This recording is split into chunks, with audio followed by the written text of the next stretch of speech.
Halo semuanya, selamat datang di channel yang tidak layak untuk dihina ini.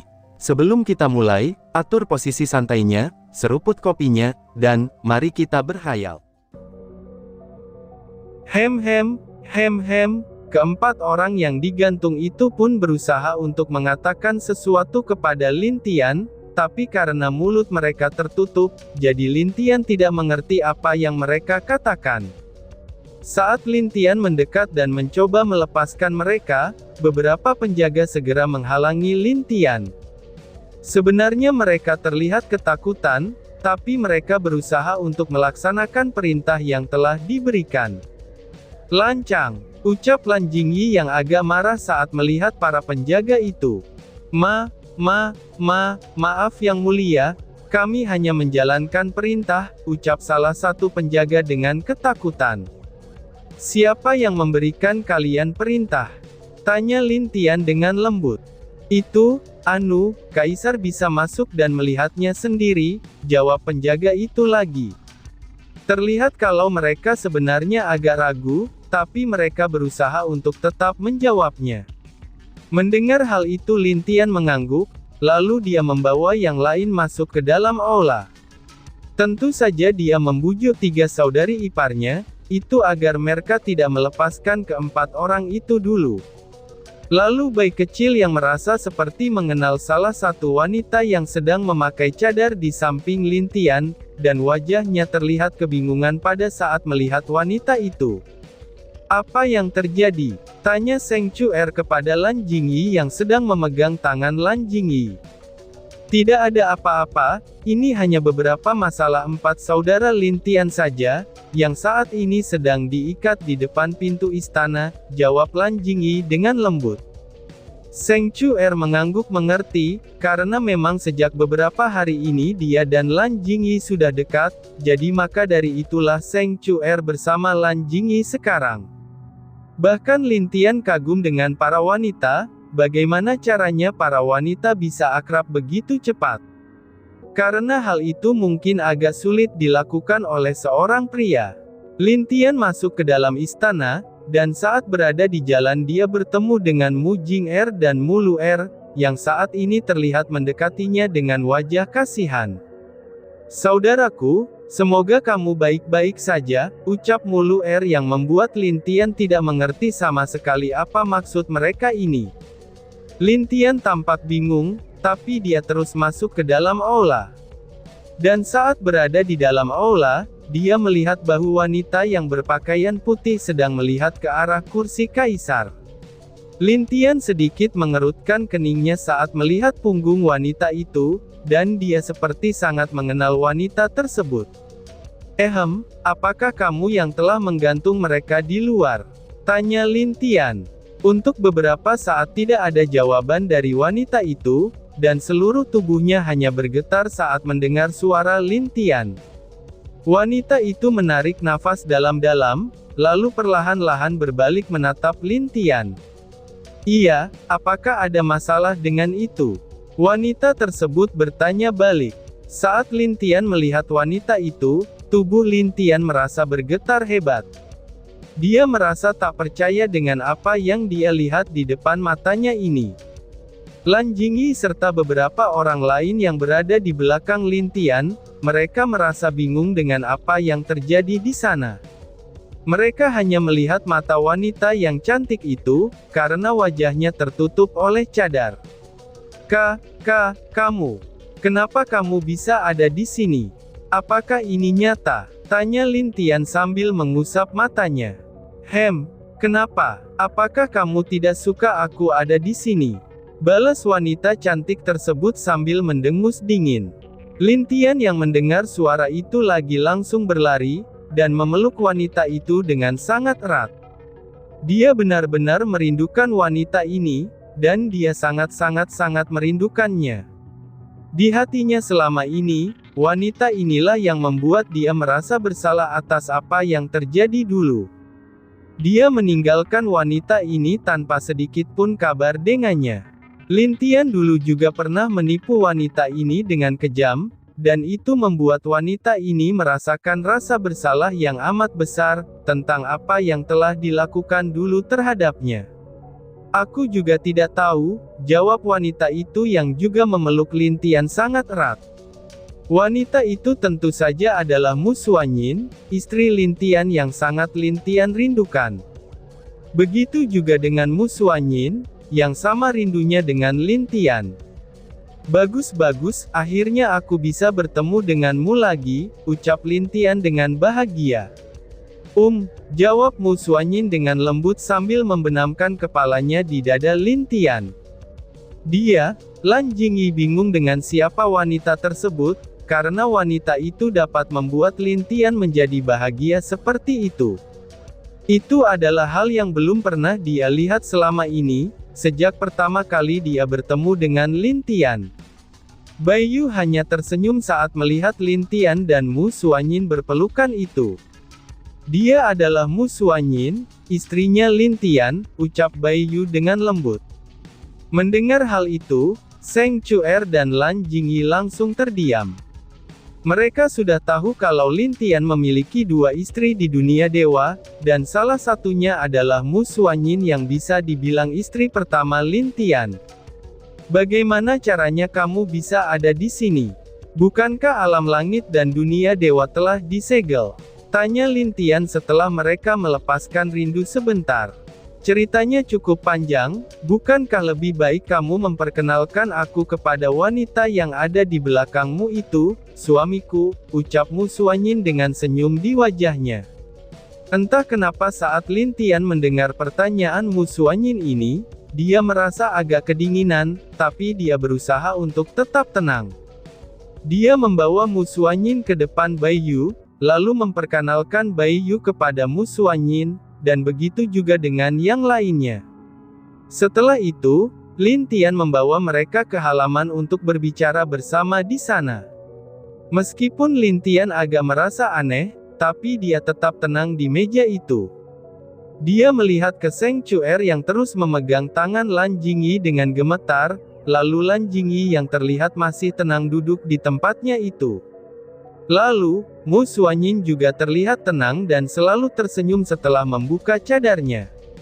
Tapi di antara Mu Xuanyin, Lan Jingyi, dan juga Zheng Chuer, Lin Tian melihat sebuah ilusi yang aneh. Ada satu burung phoenix, burung gagak, serta angsa di belakang ketiganya. Bahkan ilusi itu membuat Lin Tian terus mengusap matanya, karena dia tidak percaya dengan apa yang dia lihat. Feng Yin, apa yang terjadi? Tanya Lin Tian kepada Feng Yin yang berdiri di belakangnya dengan suara pelan. Itu, aku sendiri pun tidak tahu, mungkin itu sebuah perkenalan, jawab Feng Yin. Mendengar jawaban Feng Yin, Lin Tian jadi tidak mengerti. Dia hanya menghela nafas dengan berat, dan dia benar-benar tidak paham dengan situasi para wanita yang ada di sini. Memang sangat sulit, ucap Lin Tian di dalam hatinya. Jadi saudarimu, kenapa kamu menggantung keempatnya di gerbang istana? Tanya Dewi Elf yang masih bingung, dengan apa yang telah dilakukan Mu Xuanyin terhadap keempat berandalan tersebut. Begini saudariku, Mu Xuanyin pun menjelaskan kenapa dia menggantungkan keempatnya di sana. Tentu saja Lin Tian yang hanya diam saja tahu, apa yang telah diperbuat oleh keempat saudaranya itu. Tapi dia juga tahu, tidak baik untuk berbicara duluan di antara wanita-wanita ini. Setelah mendengar cerita dari Mu Xuanyin, wajah ketiga wanita itu segera berubah. Tentu saja Bai Yu hanya tersenyum saat mendengar hal tersebut, karena dia lebih tahu bagaimana sikap anaknya tersebut dibandingkan orang lain.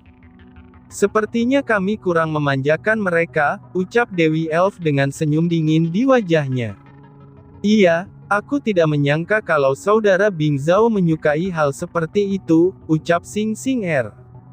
Hanya Dewi Air yang diam saja tanpa berkata sedikit pun, karena dia tahu bagaimana sifat Long Aotian. Tentu saja itu bukan berarti dia tidak marah terhadap Long Aotian. Lin Tian yang melihat aura buruk dari ketiga wanita itu menjadi merinding, dan dia merasa seluruh tubuhnya menggigil ketakutan hanya karena melihat senyuman dari ketiga wanita itu. "Saudaraku, aku hanya bisa berdoa untuk keselamatan kalian," ucap Lin Tian di dalam hatinya. Lan Jingyi melihat ke arah Lin Tian, lalu saling memandang kepada Mu Xuanyin. Keduanya senang saat melihat Lin Tian yang seperti orang ketakutan itu. Ini sudah jelas kalau Mu Xuanyin itu ingin Lin Tian tahu akibatnya, jika seorang suami berani ke tempat hiburan seperti itu. Lan Jingyi tentu saja setuju dengan rencana Mu Xuanyin. Terkadang memang laki-laki harus diberi sedikit pelajaran, walaupun mereka adalah kepala di keluarga tersebut. Jika mereka salah, ya tetaplah salah. Feng Yin tiba-tiba saja tidak bisa lagi memikirkan bagaimana nasib keempat berandalan itu setelah ini. Memikirkannya saja sudah membuat Feng Yin menggigil, apalagi jika dia melihatnya secara langsung. "Baiklah, mari kita bertemu dengan keempat pembuat onar itu," ucap Dewi Elf yang pertama berdiri, dan kemudian berjalan duluan menuju gerbang istana. Lalu diikuti oleh Xing Xing Er dan Dewi Air dari belakang, dan tentu saja Bai Yu juga ingin sedikit menghukum anaknya itu.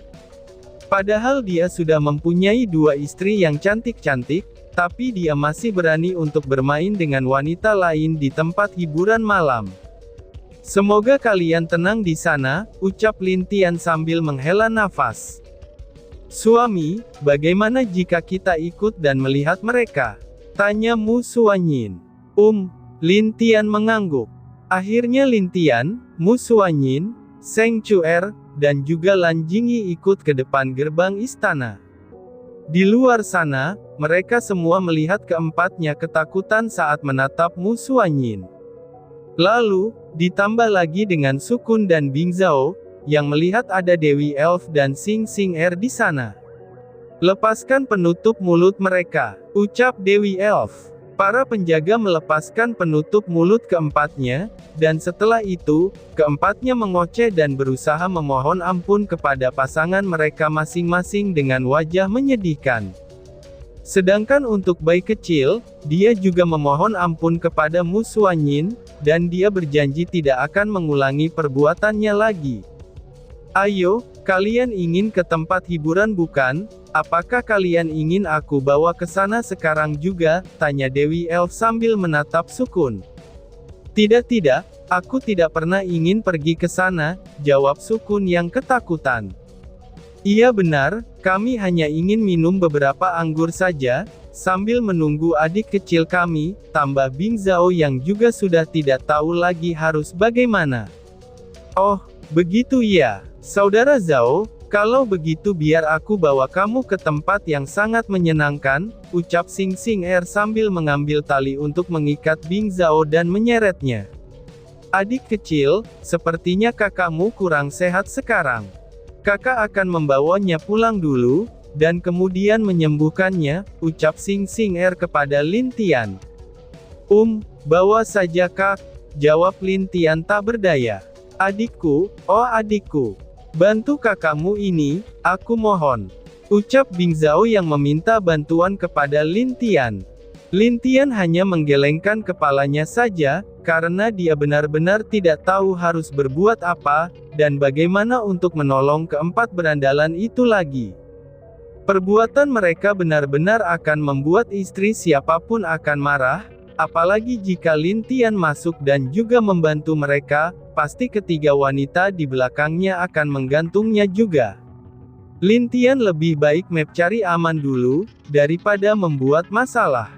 Melihat wajah Lin Tian yang tak berdaya, Bing Zhao berteriak-teriak meminta ampun. "Ayo kita kembali. Kamu tenang saja, aku akan memberimu hadiah yang bagus," ucap Dewi Elf setelah melihat kalau Xing Xing Er telah pergi. "Tidak, jangan, aku tidak ingin kembali," ucap Sukun. "Jika kamu tidak ingin kembali, maka aku akan memotong jonimu. Setelah itu, barulah aku izinkan kamu kembali bersamaku," jelas Dewi Elf sambil mengeluarkan pisau kecil. Jangan, semua pria di sana yang melihat pisau itu, mereka segera menutup joni mereka dengan tangan mereka secara spontan. Sangat mengerikan, ucap penjaga yang ada di sana dengan ketakutan. Aku kembali, ucap Sukun dengan joninya yang sudah menggigil ketakutan. Bagus, adik kecil, aku akan membawa kakakmu dulu.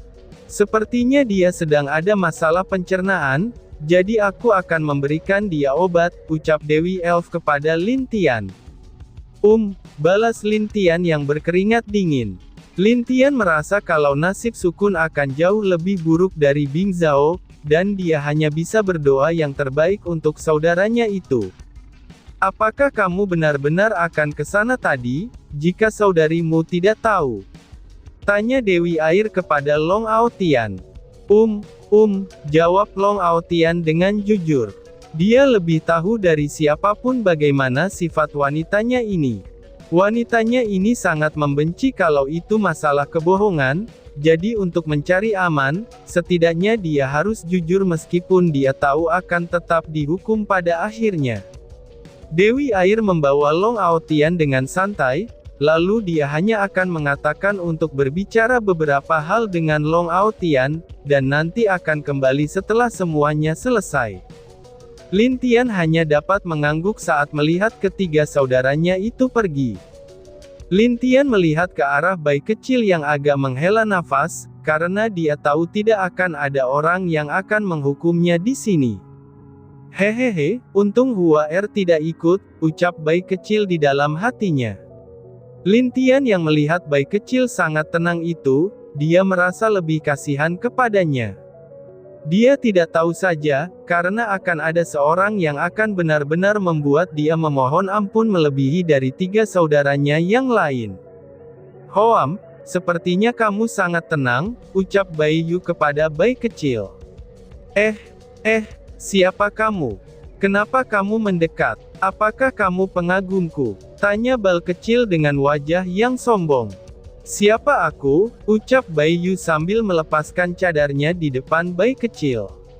Melihat wajah Bai Yu, seketika saja bayi kecil merasa ingin pingsan. Pantas saja dia terasa akrab dengan suara dan juga cara berpenampilan wanita ini. Ibu, bagaimana mungkin, bukankah kamu sudah mati? Ucap bayi kecil secara spontan. Apakah kamu ingin aku mati? Dasar anak durhaka, ucap Bai Yu sambil mengeluarkan cambuk, dan kemudian mencambuk kucing kecil itu dengan kejam. Meong, sakit, ibu, ampun, aku salah. Jangan pukul wajah tampanku, ucap bayi kecil yang berteriak dengan sedih. Dan tiba-tiba saja bersambung. Sekian dan terima kasih banyak. Bye-bye.